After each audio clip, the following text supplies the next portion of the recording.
Today's session will be held by Ms. Draiby, Ms. Joycee Draiby. She is the reference librarian at the Lebanese American University B+ campus.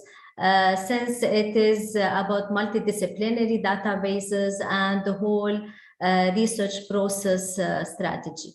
I'll be meeting with you later on in another meeting to tackle other medical and health related databases. The floor is yours, Joyce. You can start.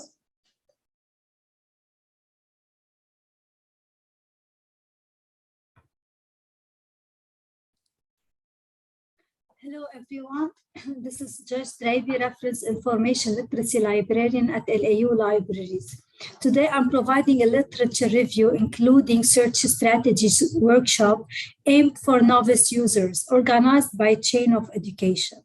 The aim from today's workshop is to provide an enlightenment on how to do a research, starting from identifying a topic for research to developing a complex and focused search strategy. The outline of this workshop: identifying a topic for research, identifying initial research question, identifying search terms known as keywords, logging your search process, search methods, search techniques, defining peer-reviewed publications, and developing a complex and focused search strategy. Choosing a topic can sometimes be the hardest part of your research project. Your instructor may assign you a specific topic, but most often instructors require you to select your own topic of interest. Bear in mind the following when choosing a topic for research. Don't choose too broad or too narrow topic. Make sure you find related resources. The main steps of a research process: pick a topic, background information, focus search, focused strategy, then writing your paper. A research question drives your investigation. Note that the 5 W's criteria helps you in identifying your initial research question: who, what, when, where, and why. Once you answer these questions, you have your first set of keywords. What is the topic? Who is the population of interest? Where in the world are we studying? Identifying search terms known as keywords.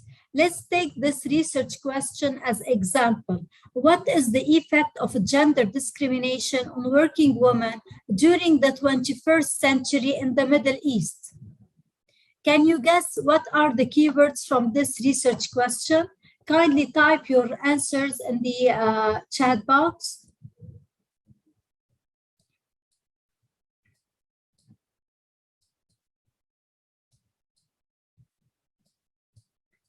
From this research question, what is the effect of gender discrimination on working women during the 21st century in the Middle East? Gender discrimination, yes. What else? Working women, 21st century, Middle East. Okay, that's good. That's perfect. These are our keywords. In this section, I will focus on logging your search process.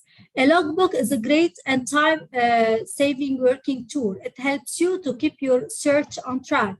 In your logbook, you document your information searches and reflect upon your chosen search terms and search strategy. When completing your paper, you must document your choice of literature.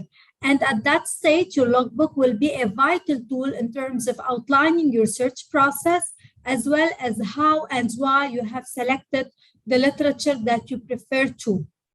A logbook is kind of diary. Your logbook has two main purposes. It's a documentation and evaluation tool. And as such, it will help you to clarify your learning process in order to accomplish successful and comprehensive information searches. You must prepare thoroughly.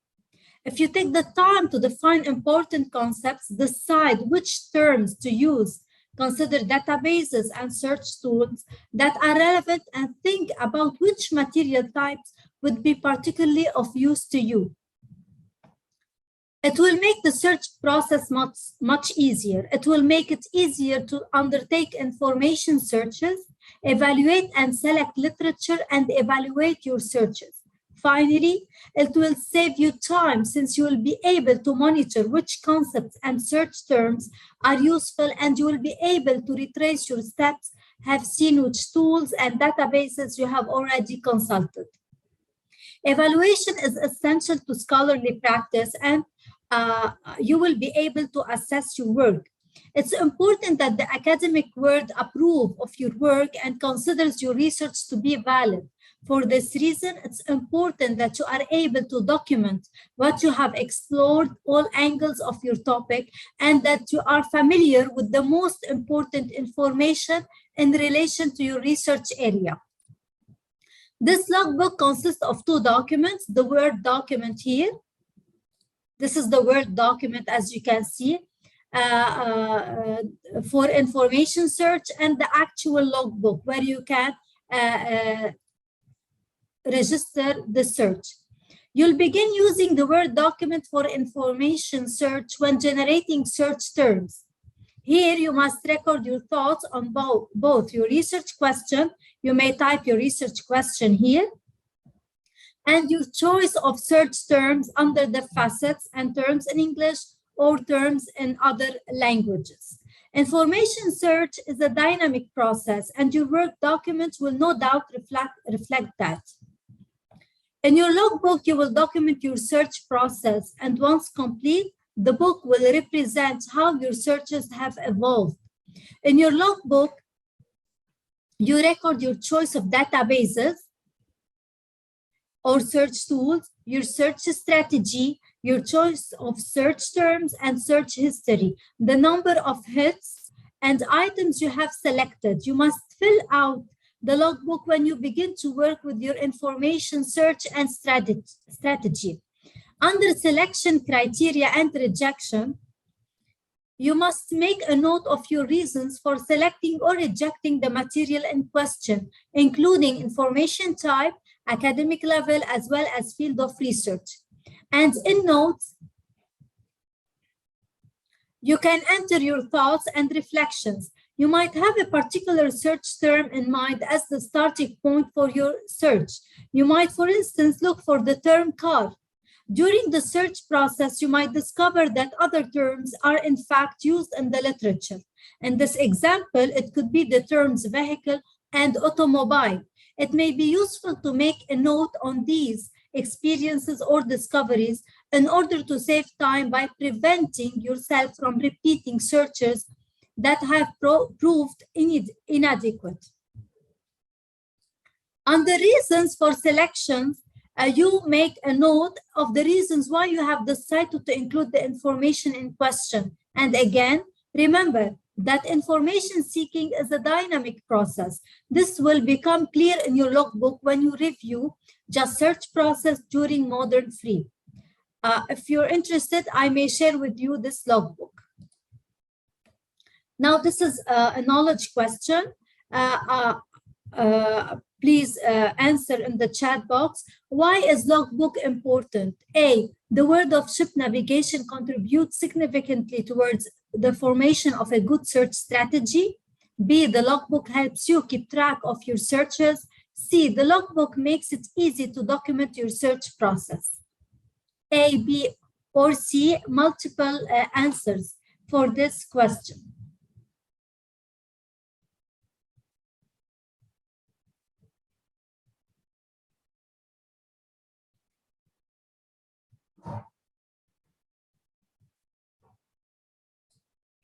B and C.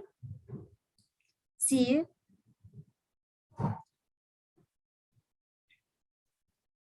All. Saying you answered all. Okay. Please share your thoughts. We can correct if you want, so it's not graded, as you know, but it will help you make sure that you are understanding what I am explaining.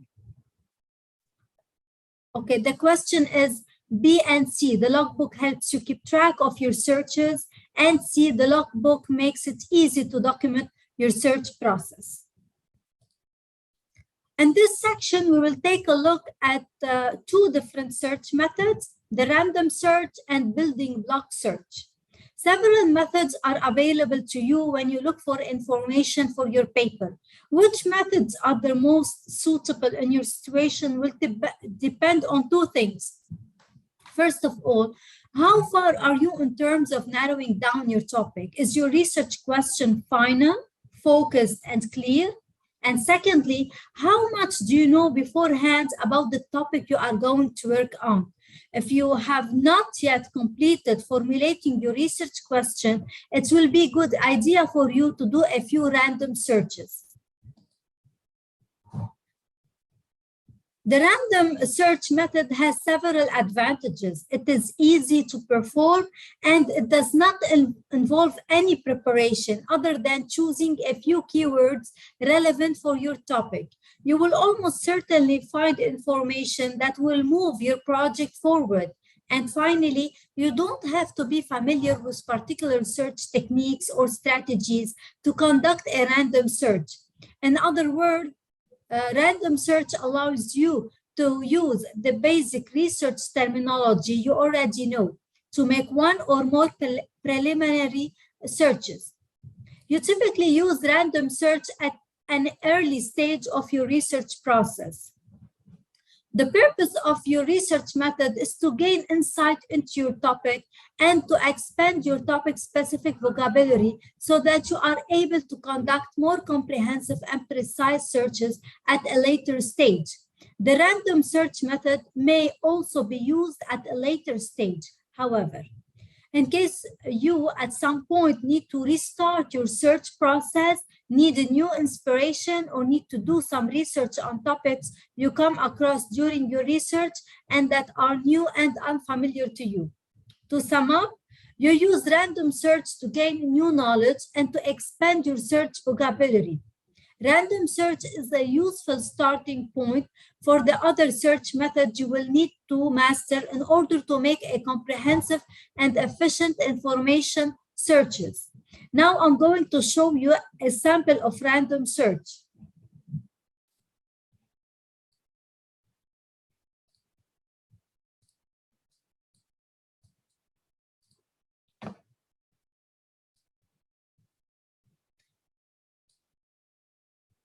Can you see my Google page?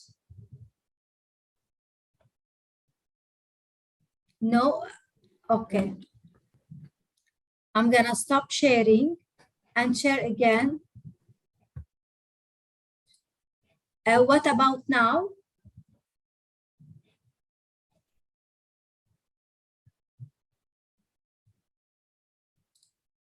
Okay, perfect. Now I want to do a random search. As I said previously, it's easy to perform and effective and simple because I don't need any background information. Regarding the keywords that you have suggested for the research question about gender discrimination, I'm gonna start typing gender discrimination. And as you can see here, Google or any search engine will give me option on next to gender what I can add.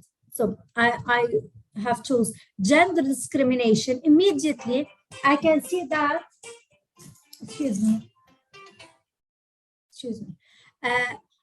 You see that there is an international organization from the org here. Can you see it? Challenging gender discrimination, a how-to guide. Next, immediately I can see sexism. So why I am having this sexism? I'm gonna access it, though it is through Wikipedia, but it says that sexism is the synonym for gender discrimination. Accordingly, I can add this keyword in my logbook to register it and later on use it.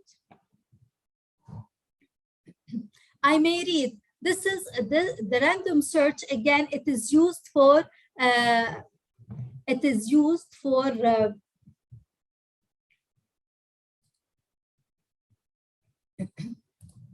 to collect information, to collect background information, since we don't have any idea about the topic.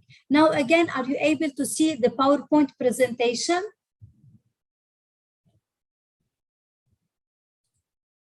Okay, very good.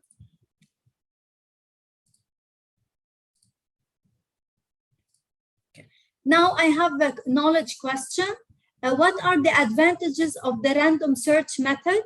A, it's quick and easy to perform. It does not require extensive background knowledge of your topic. It's a comprehensive search method that will capture many aspects of your topic. Please answer A, B, or C, and multiple answer is available for this question.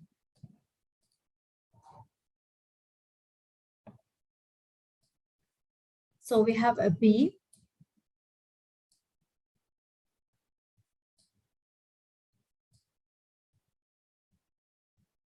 Okay, A.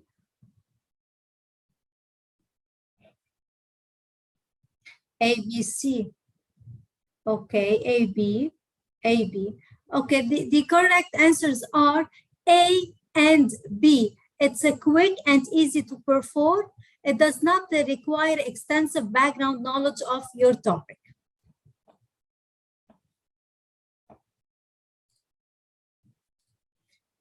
In this section, I will introduce you to a number of search techniques that you can apply across a wide range of databases and search engines. It's very useful to be familiar with these techniques as they will improve the quality of your search enormously. We will look at Boolean operators, phrase search, truncation, and thesaurus. First, we'll take a look at Boolean operators. In most databases, you can use the Boolean operators and, or, and not.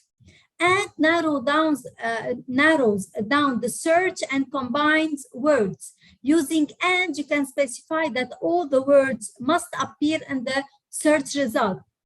This narrows down the search. As you can see in the example, I have added gender discrimination and workplace.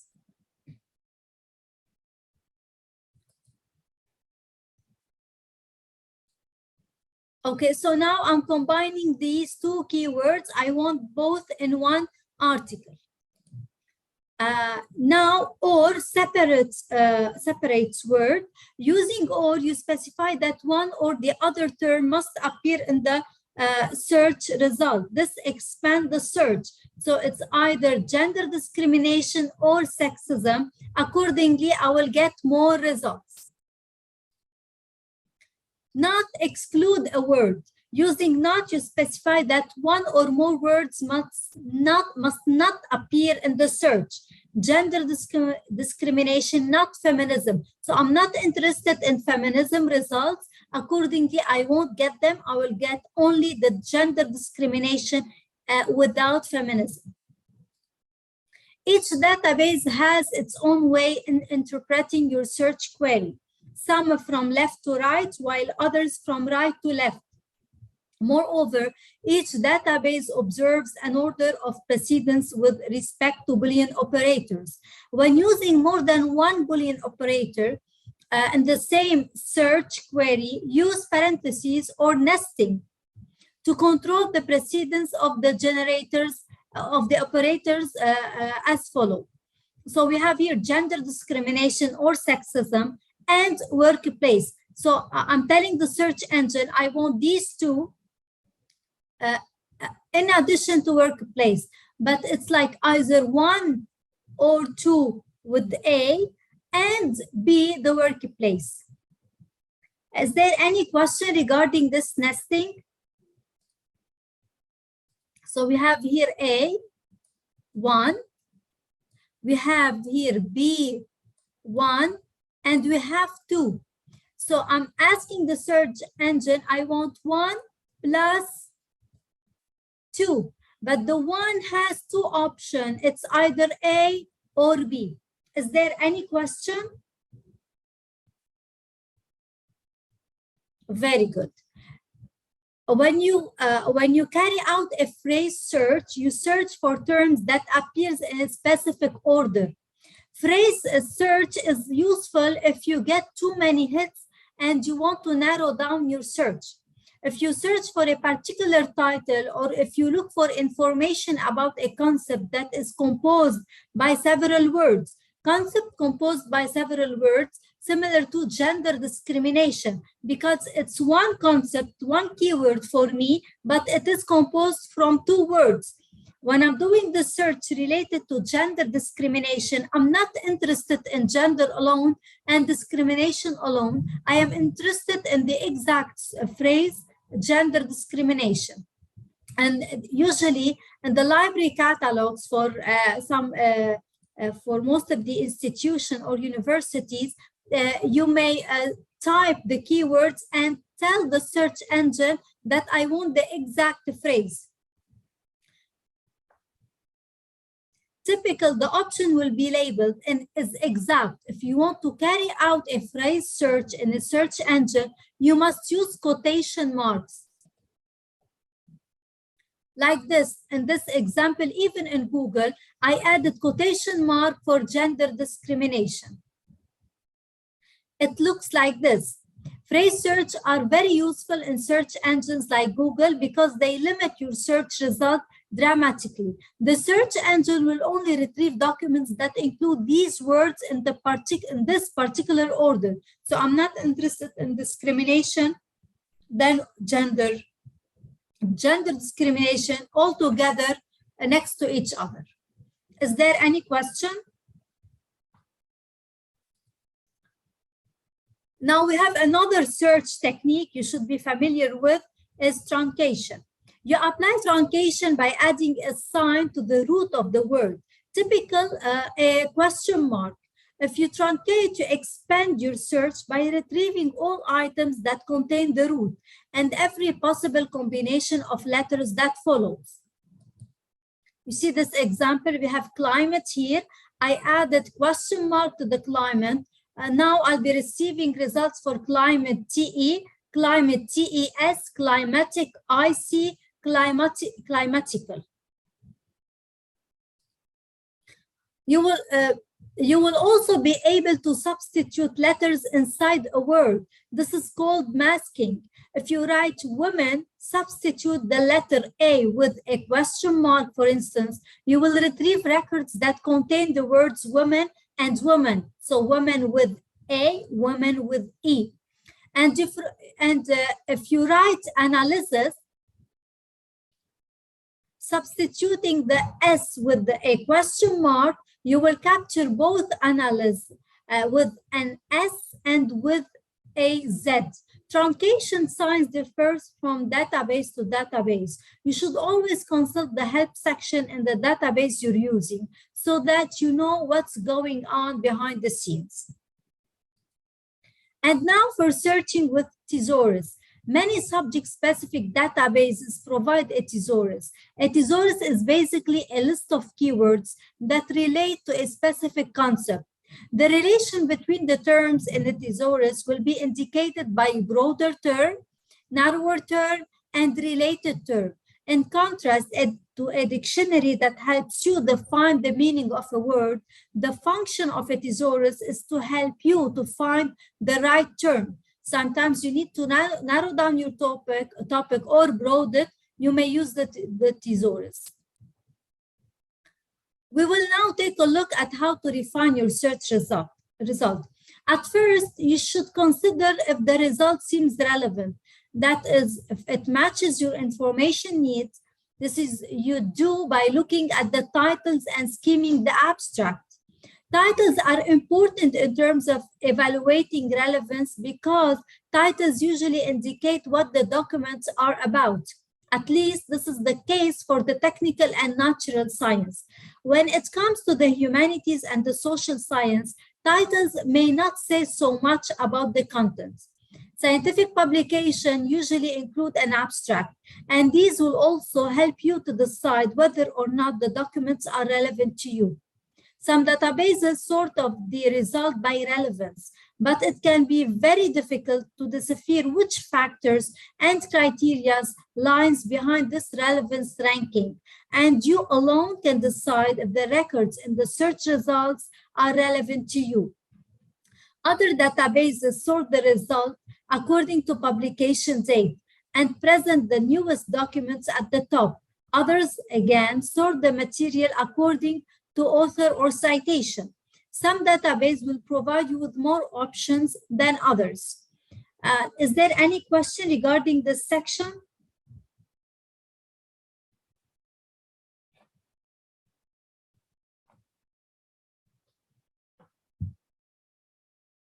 Great. So this is another knowledge question. What can you use? What can you use the Boolean operators and, or, and not for in a search situation? A, you can search for specific material types. B, you can make sure you capture all word endings and spelling varieties. C, you can narrow down, expand, and or exclude terms from your searches. A, B, or C?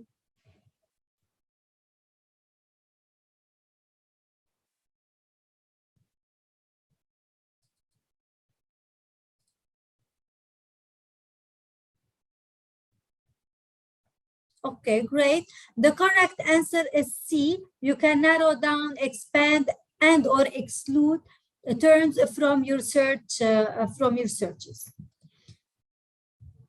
Another knowledge question: how can you identify the most relevant documents within your search results? A, by exporting your search results to a reference management tool. B, by reading the title. C, by reading the abstracts. D, by choosing the documents that have been cited more than 100 times. E, by choosing the documents that have more than 3 authors. Multiple answers.